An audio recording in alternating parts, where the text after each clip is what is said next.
Radhe Radhe everyone. सबसे पहले तो मैं आप लोगों के जो मन में डर बैठा हुआ है लड्डू गोपाल की सेवा को लेकर के वो आज मैं खत्म करने वाली हूँ। सबसे पहले लड्डू गोपाल की सेवा में आज लोग ये सोचते हैं कि बहुत सारे तामझाम होते हैं, बहुत सारे नियमों का पालन करना पड़ता है। लड्डू गोपाल की सेवा तब हम कर पाएंगे। तो ये तो आप अपने मन से डर निकाल दीजिएगा। और काफ़ी सारे लोगों को ये बता दो ना कि लड्डू गोपाल को सुबह उठाना पड़ता है, स्नान कराना पड़ता है, उनके वस्त्र डेली बदलने पड़ते हैं, डेली धुलने पड़ते हैं, भोग लगाना पड़ता है, पूजा अर्चना करनी होती है और रात्रि में उनको शयन कराना होता है। तो ये सारी चीज़ें सुनकर ही लड्डू गोपाल की सेवा के बारे में उनके मन से ख्याल चला जाता है। कहते हैं इतना सब कुछ करना पड़ता है तो फिर जाने दो, ठीक है, हम नहीं कर पाएंगे।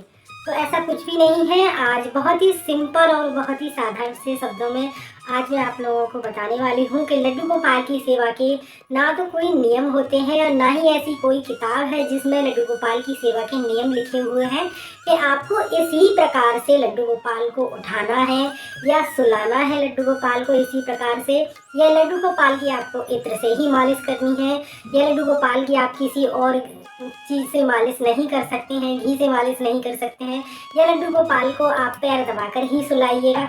ऐसा कहीं भी किसी भी किताब में नहीं लिखा हुआ है।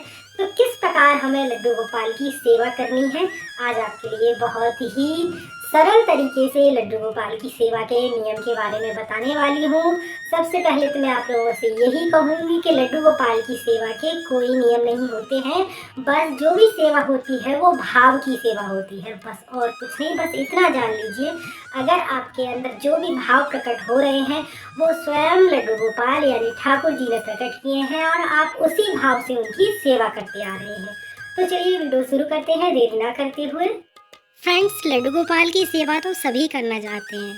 सबसे पहले तो जिन लोगों के मन में ये डर है कि लड्डू गोपाल की सेवा में बहुत सारे तामझाम होते हैं, बहुत सारे नियमों का पालन करना पड़ता है, तो आप सभी की प्रॉब्लम का सॉल्यूशन लेकर आई हूँ मैं।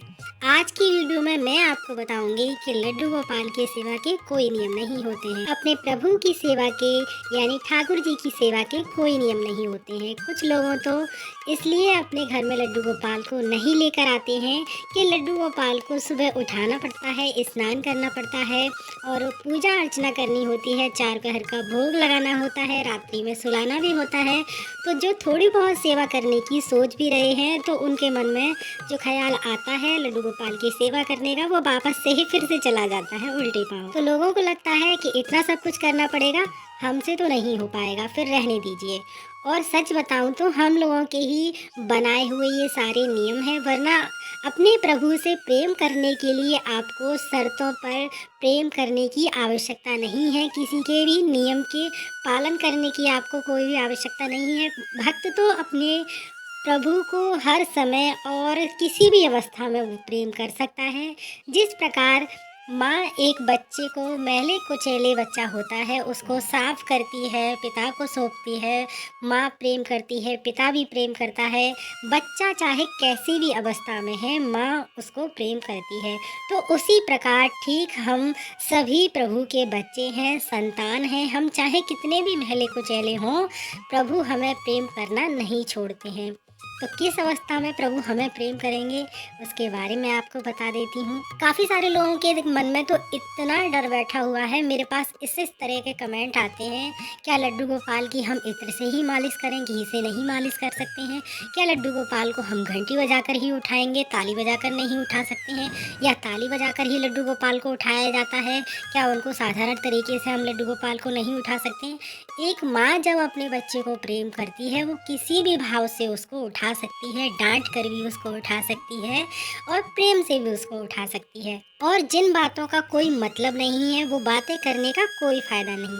तो कोई बोलता है सुबह घंटी बजाकर उठाना है, तो ये सारी चीज़ें आप अपने मन से निकाल दीजिएगा। बस प्रेम से राधे राधे बोलिएगा और अपने ठाकुर जी, अपने छोटे से लाला लड्डू गोपाल को उठा दीजिएगा।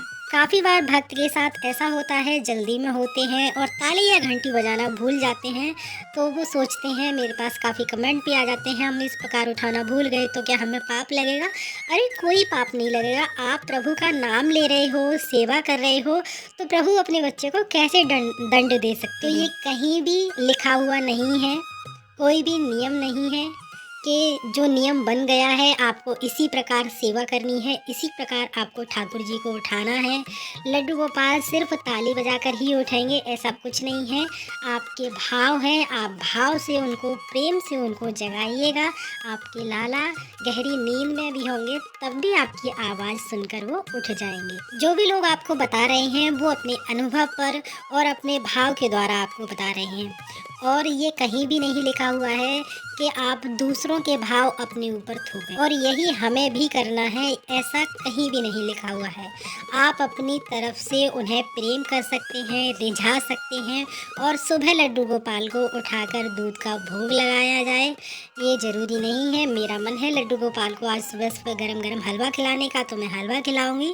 जैसा आपका भाव है आप उस प्रकार लड्डू गोपाल की सेवा कर सकते हैं। हाँ, इतना ज़रूर है कि जो भी आपने किचन में बनाया है सात्विक भोजन, सबसे पहले उसका भोग लड्डू गोपाल को ही लगाया जाता है।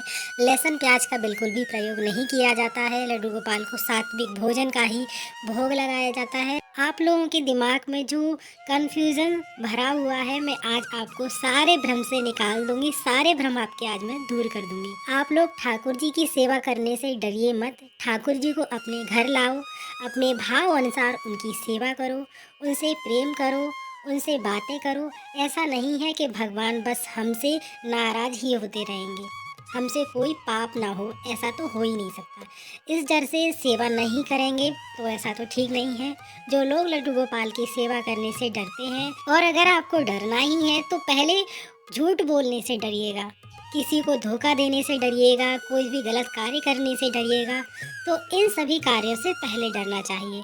लड्डू गोपाल की सेवा करने के बाद में तो जो भी आपके मन में डर होगा वो सारा ही खत्म हो जाएगा।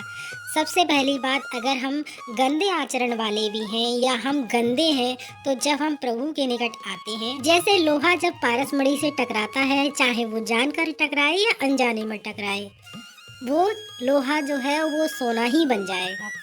तो आप प्रभु का नाम चाहे जान कर लीजिए चाहे अनजाने में लीजिए, बस आपका स्पर्श होना चाहिए प्रभु से। बाकी का तो जो भी साफ सफाई है, महले कुचैले हो आप, आपके दिल में, आपके हृदय में, आपके घर में, आपके मंदिर में, प्रभु आपको क्लीन कर देंगे। आपके मन में जो भी गंदे विचार हैं वो सारे प्रभु धुल देंगे। तो जिस प्रकार पारस मणि को छूने से हर चीज़ सोना बन जाती है, ठीक उसी प्रकार प्रभु के निकट आने पर हर चीज शुद्ध हो जाए। अंग्रेज जब विदेश में रहते थे तो मांस, मदिरा, शराब, जुआ इन सभी का आचरण करते थे। धीरे धीरे जब अंग्रेज हमारे वृंदावन में रहने लगे और हरे कृष्ण वृंदावन में रटने लगे, उनके आचरण से तो आपका आचरण लाख गुना अच्छा होगा। फिर भक्ति से डर कैसा।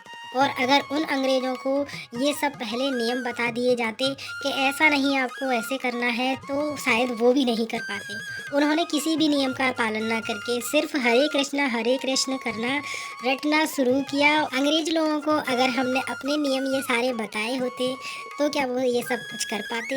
अंग्रेज लोग बस रात में जो डिस्को में नाचते थे, अब वही कीर्तन दिन में करते हैं, बस हरे कृष्ण नाम का जाप करते रहते हैं। तो लोहा जब पारस से टकराएगा, चाहे जानकर या अनजाने पर, सोना बनना तो उसका निश्चित है। तो नाम प्रभु का आप चाहे जानकर लो या अनजाने में, नाम अपना असर जरूर दिखाएगा और इंसान अपने आप ही शुद्ध होता चला जाता है स्टेप बाय स्टेप। जब आप प्रभु की भक्ति करेंगे तो आपको अपने अंदर खुद ही बदलाव नज़र आएगा। चाहे आप अंडा खाते हो या मांस खाते हो या शराब पीते हो, बस आप इतनी भक्ति में लग जाओ, अपने आप ही सब कुछ छूट जाएगा। आपके अंदर से सारी गंदगी जो भी भरी हुई है धीरे धीरे खत्म हो जाएगी। तो लड्डू गोपाल की सेवा के कोई नियम नहीं होते हैं। जो भी सेवा प्रभु आपसे करवाना चाहेंगे वो अपने आप ही आपके मन में ऐसा भाव डाल देंगे जो खुद ब खुद आप उनकी सेवा उसी प्रकार करेंगे। हमारे ठाकुर जी तो बहुत भोले भाले हैं और सरल स्वभाव के हैं। अगर आप सरलता से उनकी सेवा करेंगे तो आप उनको सरलता से ही पा सकेंगे। सच बताऊं तो और कोई तरीका नहीं है ठाकुर जी को पाने का, तो आप उनकी सरलता से ही सेवा करते रहिएगा। बस निस्वार्थ भाव से उनकी सेवा करें और ज़्यादा कुछ ना कर पाए तो राधा राधा नाम आप जरूर जपिएगा। मात्र चाहे आप एक ही माला जाप करें, लेकिन राधा राधा नाम जरूर रटिएगा। राधा नाम जपने से लड्डू गोपाल यानी विष्णु भगवान अति शीघ्र ही प्रसन्न हो जाते हैं और अपने भक्तों की मुराद शीघ्र ही पूरा करते हैं। तो ज्यादा मत सोचिएगा, अगर थोड़ी सी भी इच्छा आपके मन में ठाकुर जी को घर लाने की है तो घर लेकर आओ और उनकी सेवा करो, और आपकी ये कम इच्छा कब ज्यादा यानी अधिक इच्छा में परिवर्तित हो जाएगी, आपको ये खुद भी नहीं पता चलेगा। बाकी सब धुंधला हो जाएगा। हर जगह सब जगह बस ठाकुर जी ही आपको नजर आएंगे। एक बार बस अपने मंदिर में ले आइएगा, उसके बाद आपके घर को कब अपना घर बना लेंगे आपको खुद भी नहीं पता चलेगा। तो आज का वीडियो पूरा होता है। अगर आपको कोई बात अच्छी लगी है तो वीडियो को लाइक जरूर कीजिएगा, साथ ही चैनल को सब्सक्राइब करना ना भूलिएगा। और अगर आपका कोई प्रश्न है तो वो आप मुझसे पूछ सकते हैं। फिर मिलते हैं अगली किसी और वीडियो में, तब तक के लिए आप सभी को राधे राधे।